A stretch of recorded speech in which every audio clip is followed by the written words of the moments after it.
Depois de percorrermos os 7 temas principais que a Igreja Latino-Americana e Caribenha apresenta a partir da etapa continental, hoje nós vamos olhar de maneira retrospectiva, mas ao mesmo tempo projetiva para este caminho. As contribuições do itinerário sinodal na América Latina e Caribe são fruto de escuta, mas ao mesmo tempo da memória, da história que nos faz olhar agradecidos e desafiados para a missão de tornar o reino de Deus presente no mundo. E para nos ajudar a olhar para essas contribuições e para os desafios, nós temos a alegria de receber aqui no estúdio o Bispo Auxiliar da Arquidiocese de Belo Horizonte, Dom Joaquim Moll. Já esteve conosco aqui no Igreja Sinodal e mais uma vez nos ajuda nessa reflexão. Bem-vindo, Dom Moll. Muito obrigado, Marcos. Vamos conversar um pouquinho. Importante. Isso. E esse documento, Dom Moll, nós percorremos já essa síntese, né? 7 pontos e esse, o 8º, resgata tanto a primeira Assembleia Eclesial, que foi uma experiência única aqui no nosso continente, quanto o documento para a etapa continental. E promovem uma igreja missionária, sinodal, na medida em que também há um discernimento de todos os membros do povo de Deus. Isso fica bastante claro nessa parte, né? Como é que nós podemos crescer nesse horizonte de que somos todos membros do povo de Deus, ou nesse termo que o documento usa, né, no sensus fidei fidelium, né, esse senso da fé dos fiéis? Isto. É este o documento. Muito importante que vocês possam vê-lo, sobretudo porque ele faz parte agora do nosso cotidiano nessa fase do sínodo. Mas essa expressão bonita, Marcos, que você disse, o sensus fidei fidelium, ou seja, o sentido da fé dada pelos fiéis, pelos leigos e pelas leigas. Isso é muito importante dentro da igreja, mas nem sempre é devidamente considerado, porque o sentido da fé dado pelos leigos e pelas leigas nos remete lá para o batismo. É o batismo que nos dá essa condição de sermos todos fiéis, fiéis a Jesus Cristo. Alguns como leigos e leigas, outros como fiéis ordenados. Mas ele é pouco considerado porque é pouco reconhecido. Eu estou dizendo, então, afirmando que esse sentido da fé dado pelos leigos e pelas leigas na igreja, no mundo inteiro, inclusive na América Latina, no Brasil, é pouco reconhecido. Porque muitas vezes ele é reconhecido porque ele não é reconhecido porque é considerado de segunda linha. Então, prefere-se seguir, por exemplo, as orientações dos eclesiásticos, dos clérigos, né? Acham mais seguro, acham mais articulado, acham mais uma série de coisas. Então, é preciso, de fato, para que haja uma igreja sinodal, valorizar o sensus, o sentido que é conferido à fé exatamente pelos leigos e leigas. A realização do sínodo por uma igreja sinodal. Comunhão, participação, missão, é principalmente para isso. O Papa Francisco identificou este problema na igreja. Precisamos dos leigos atuando de fato dentro da igreja. Isso implica, então, diretamente uma valorização do nosso batismo. Não só o reconhecimento, mas a valorização dessa dimensão que nos é conferida pelo batismo, porque nos tornamos cristãos. O batismo nos faz cristãos. Somos filhos e filhas de Deus, e ao sermos batizados em nome do Pai, do Filho e do Espírito Santo, nós nos tornamos cristãos. É isso mesmo, Marcos. Acontece que os outros sacramentos todos, os 6 sacramentos depois do batismo, dependem do batismo. Se não tiver o batismo, não tem jeito de conferir os outros sacramentos. Para você perceber que, e todos nós aqui, que o batismo está lá na raiz. É ele que alimenta a grande árvore, né, da comunidade eclesial. Porque é ele que nos torna todos seguidores de Jesus e fiéis ao seguimento de Jesus. Por isso, o batismo precisa ser resgatado. Fazer um sínodo sobre a sinodalidade é, em outras palavras, revalorizar, dar o devido valor ao batismo. Ao batismo. Olha aí que beleza para a gente poder crescer, né, nesse sentido da fé e perceber a nossa missão, o nosso compromisso. Eu quero trazer, Domol, aqui uma relação que está na síntese, essa que o senhor apresentou, né? Uma questão apontada, que é o pensar as relações mútuas entre 4 expressões: eclesialidade, sinodalidade, ministerialidade e colegialidade. Como é que nós podemos pensar essas relações numa perspectiva sinodal? Então, vejamos bem, que são 4 palavras bonitas e algumas inseridas no nosso vocabulário, reinseridas, né? Mais recentemente. Sim. A gente não falava tanto de sinodalidade como a gente fala hoje, não é verdade? É verdade. Então, isso veio, ocupou um espaço. Inclusive, tem muita gente ainda perguntando o que é mesmo isso. Então, mesmo depois de 2 anos, ainda tem gente que está procurando entender o que é, né? Entender o que é, porque estava desabituado não só à palavra e também à prática da sinodalidade. Mas vamos lá, a articulação dos quatro termos, porque isso está presente aqui nesse documento. Esse documento é importante também por isso, ou quem sabe principalmente por isso, porque ele pretende justamente articular essas 4 palavras. A eclesialidade, a sinodalidade, a segunda palavra, depois a ministerialidade e, finalmente, a colegialidade. Olha como é que é simples, mas não tanto na hora que vai para a prática. A eclesialidade é a nossa identidade. Nós somos eclesia, somos igreja. A sinodalidade é que nós estamos caminhando juntos como igreja, não é? Na nossa identidade, rumo ao reino de Deus. A ministerialidade fala muito mais do nosso modo de distribuir as responsabilidades entre os batizados todos, ordenados e não ordenados. E, finalmente, a 4ª palavra, colegialidade, significa dizer, por segmento, todos atuando juntos. Então, nós somos igreja, eclesialidade. Caminhamos juntos na direção do reino. Aqui está a sinodalidade. Distribuímos as nossas responsabilidades para todos. Aqui está a ministerialidade da igreja. E trabalhamos juntos, atuamos juntos, colegialidade. Então, isso se articula montando assim, é como se fosse 4 pés de uma mesa. Se você tirar um, né? Vai fazer falta. Vai fazer falta. E falta fundamental, quer dizer, atrapalha, derruba a igreja. Por isso, os 4 pilares precisam ser mantidos. Entendendo bem esses 4 conceitos e a forma como o senhor explica, nós temos aqui algo que nós já falamos bastante aqui no Igreja Sinodal e que é bom a gente reforçar, que é essa retomada daquilo que de mais bonito traz a Lumen Gentium do Concílio Vaticano II, né, Domol? A gente sai de um modelo piramidal, né, de colocar um sobre o outro, e a gente passa numa perspectiva de mais horizontalidade para servir juntos, para caminhar juntos, em comunhão, porque somos todos igreja, né? Isso não é uma pergunta, Marcos, é uma afirmação que você está fazendo, muito sábia. Se você me permitir, só um pequeno comentário. É de fato isso. A igreja tinha uma estrutura piramidal, como você disse, porque ela era, e não deixa de ser, hierárquica, mas ela colocava isso em primeiro plano. Sim. Lá em cima o Papa, os cardeais, os bispos, não é? E também entre eles algumas distinções, depois lá embaixo o povo de Deus. A igreja não deixa de ser hierárquica, mas olha bem, a igreja sinodal quer dizer que todos precisam ser valorizados. Não pode ser só o topo da pirâmide. Portanto, sendo uma igreja de bispos, de pastores, de leigos, etc., nós nos configuramos numa estrutura muito mais circular, onde todos estão sentados ao redor da mesa da evangelização para atuarmos como missionários e missionárias, mas cada um exercendo as suas responsabilidades e todos com o mesmo sentido, sinodalmente, juntos, caminhando juntos na direção do reino de Deus. É isso que o sínodo pretende.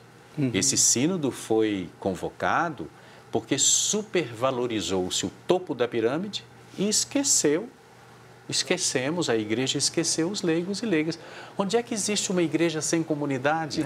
A comunidade é fundamental e é lá que os leigos estão, é na base, né?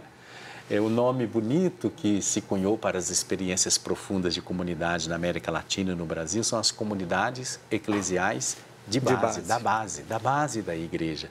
Dali vem tudo o resto vem dali. A gente não deixa de valorizar o Papa que está lá em cima. Aliás, ele está lá em cima com o pé cá embaixo. Na realidade. Na realidade, no meio do povo, né? Sim. A gente não deixa de valorizar. A gente vai deixar de valorizar os nossos bispos? Claro que não, absolutamente não. Mas o que a gente não pode deixar de fazer é valorizar os leigos, porque são eles que foram desvalorizados. Então, pretende-se corrigir isso com o sínodo. Olha aí, importante trazer esse comentário e essa iluminação, porque inclusive muita gente desacredita do processo sinodal por pensar que é como se fosse fazer uma implosão na igreja, e não é. É uma correção de rota. Na vida isso acontece. Às vezes a gente está indo por um caminho, vê que está no caminho errado e tem que fazer uma correção. Isso. Né? E esse é o tema do programa de hoje, que a gente está conversando aqui, olhando para este 8º tema da síntese do nosso continente latino-americano e caribenho para o sínodo sobre sinodalidade que está em andamento. Nós vamos fazer um intervalo bem rapidinho e na volta continua a conversa com o Dom Joaquim Moll. Até já. Estamos de volta aqui com a Igreja Sinodal e eu quero agradecer a você que nos acompanha, que reflete com a gente, que se sente provocado também a viver, a ser, a construir uma igreja cada vez mais sinodal. Por uma igreja sinodal em comunhão, participação e missão, é a proposta que o Papa Francisco faz para todo o povo de Deus neste sínodo que está em andamento. E concluindo então esta etapa, a etapa continental que nós vivemos e olhando para os desafios e para as contribuições, hoje a gente conversa com o Dom Joaquim Moll, que é bispo auxiliar da Arquidiocese de Belo Horizonte. Nós já fizemos um caminho até aqui. E eu quero trazer, Dom Moll, agora para continuar a nossa conversa, uma expressão que também aparece aí na síntese, que é de uma eclesialidade sinodal. Nós já entendemos no bloco anterior o que é a eclesialidade.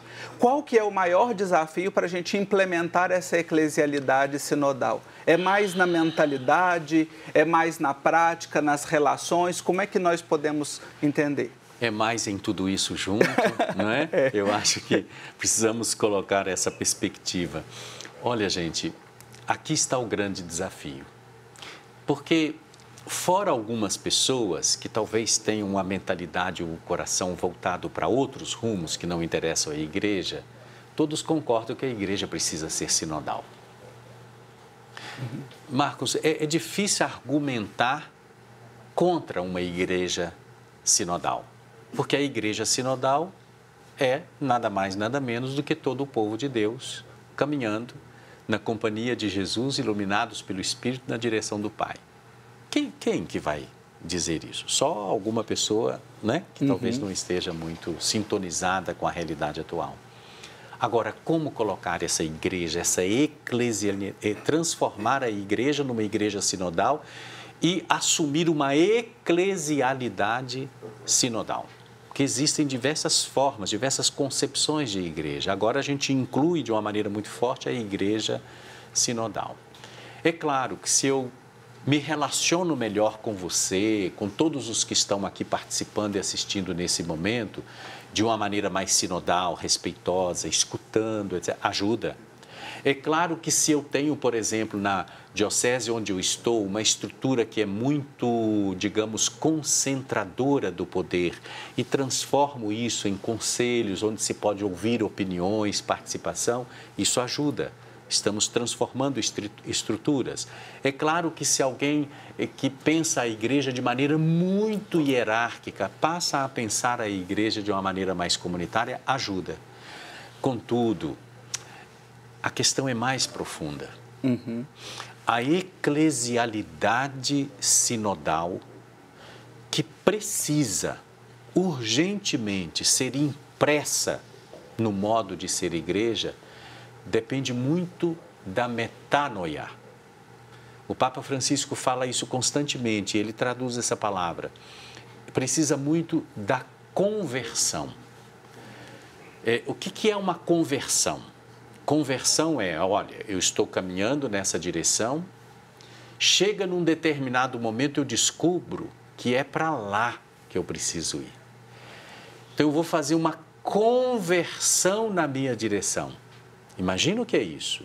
Eu estou todo mobilizado para cá, mas eu preciso ir para cá porque descobri na minha mente e no meu coração que o rumo certo é para cá.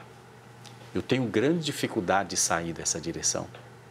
Virar para cá significa a gente mudar a mentalidade, a maneira de pensar, de refletir, os sentimentos, o coração e a prática.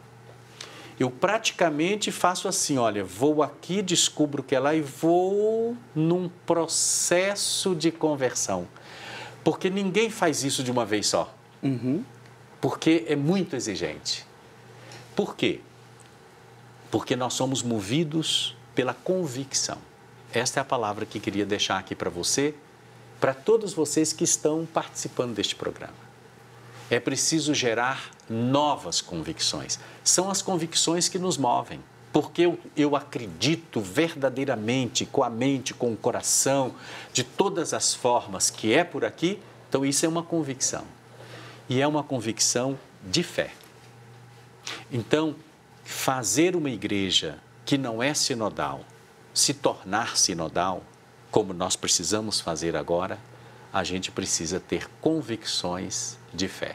Ah, eu não sou sinodal, eu não quero uma igreja sinodal, eu não vou entrar nessa do Papa Francisco de uma igreja sinodal, eu não vou. Isso significa dizer que você tem um déficit de fé, uma carência de fé. Você tem uma fé pequena ou não a tem, porque é convicção de fé edificar uma igreja sinodal. E trazendo essa metáfora do caminho, fico pensando, a conversão, quando a gente está todo mundo junto, é mais fácil da gente fazer essa conversão. Embora vai demorar mais, mas não é a questão de velocidade, de pressa. O Papa Francisco deixa isso muito claro, que inclusive há redirecionamento de rota no próprio caminho sinodal. Mas imagina, se nós não estamos juntos, tem um grupo que está lá na frente, mas o caminho de voltar era cá atrás, então eles têm que fazer todo esse caminho de volta, né? Então, é bonito trazer essa metáfora do caminho, dessa necessária conversão. Nós tivemos, inclusive, um programa que falamos sobre essa conversão sinodal e a renovação das estruturas, né? E eu quero trazer um outro elemento aqui, Dom. Eu quero fazer literalmente uma pergunta que está na síntese, né? Eu transcrevi aqui, que está nessa síntese continental. Marcos, antes dessa pergunta, só uma frasezinha que ajuda a completar o que você acabou de dizer. Uma pessoa nunca pode dizer assim, eu sou um convertido, porque ele sempre precisa de conversão. Então, se nunca está pronto, né? Isso nunca está pronto. Então, se perguntarem a nós, a igreja já se converteu? A igreja, a eclesialidade sinodal? Nós estamos em processo de conversão. E você já é um convertido? Eu estou me convertendo, é um processo. Então, nos coloca assim nessa perspectiva, porque é muito bonita a contribuição que você deu, quer dizer, é algo que vai acontecendo. Tomara que não demore muito, mas vai acontecer. E mesmo quando terminar o processo, nós continuaremos, né? Não podemos tomar como finalizado quando terminar esse processo mais formal. Sim. É a mudança de mentalidade para continuar e prosseguir o caminho rumo ao reino, né? Na construção do reino. E a pergunta que eu queria trazer, literal, da síntese é a seguinte: é possível sonhar com uma configuração sinodal de conferências episcopais e estruturas continentais como o CELAM? Então, aqui agora entramos num ponto que é muito interessante. Vamos ver se a gente consegue compreender mais profundamente. Uma conferência episcopal, o nome já está dizendo, é uma reunião de bispos, de episcopos. Então, como torná-la sinodal? Primeiro, ela precisa ser colegial. Ou seja, ela precisa praticar a colegialidade, todos juntos dentro daquela conferência, portanto, todos os bispos juntos. Mas aí faz sentido uma conferência que é de bispos ser sinodal, ou seja, ter também a contribuição dos outros segmentos da igreja? Faz sentido. E a conferência que é dos bispos, exatamente por isso, mesmo assim e por isso mesmo, ela precisa. Sabe aquele negócio do sentido da fé dado pelos leigos? Ela precisa da compreensão laical.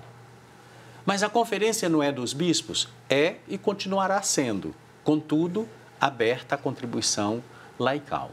Nós estamos, de fato, num processo muito interessante de conversão.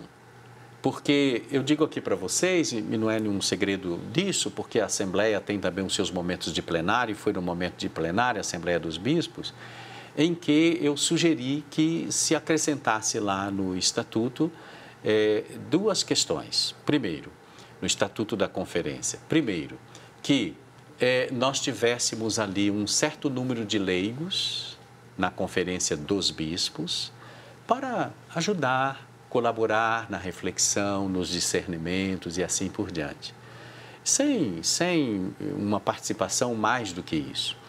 E a outra proposta é que de 4 em 4 anos nós pudéssemos ter uma espécie de conferência, de grande assembleia do povo de Deus, de modo que a gente tivesse ali a contribuição dos leigos naquela assembleia que fosse definir as diretrizes da ação evangelizadora da igreja no Brasil.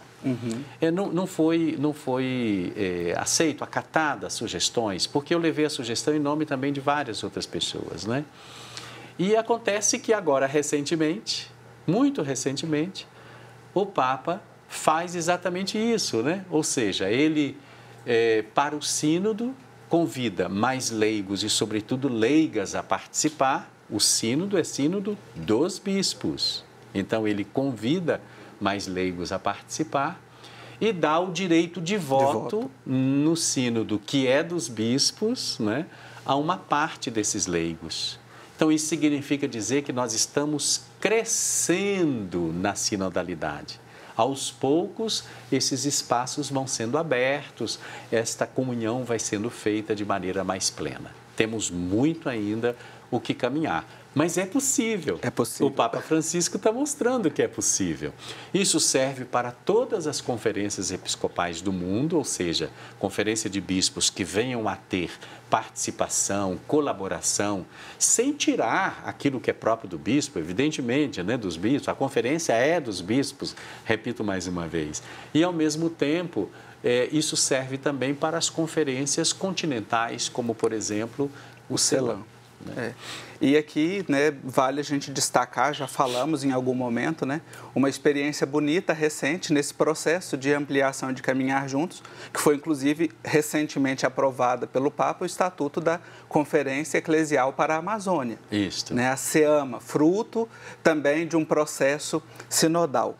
Dom Mauro, é sempre muito bom ouvi-lo, ter a sua presença aqui no Igreja Sinodal, mas o tempo acaba, né? A prosa boa, o tempo passa rápido. Isso. Então, eu quero agradecer a sua contribuição aqui nesses desafios, mas nessas perspectivas para caminharmos juntos.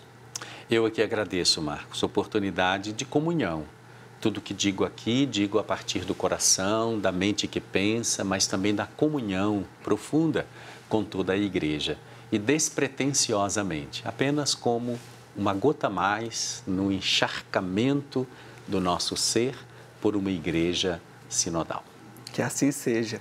E eu encerro essa temporada com a seguinte afirmação da síntese continental. É possível caminhar tendo Cristo no comando e deixar-se guiar pelo Espírito de Deus. Temos a esperança crescente de viver um novo tempo para a igreja. E como nós já cantamos bastante tempo aqui no Brasil, agora é tempo de ser igreja, caminhar juntos, participar. Eu espero você na próxima semana para mais uma Igreja Sinodal. E olha, se você perdeu ou quer rever algum programa, procure @Igreja Sinodal no YouTube. Um abraço para você.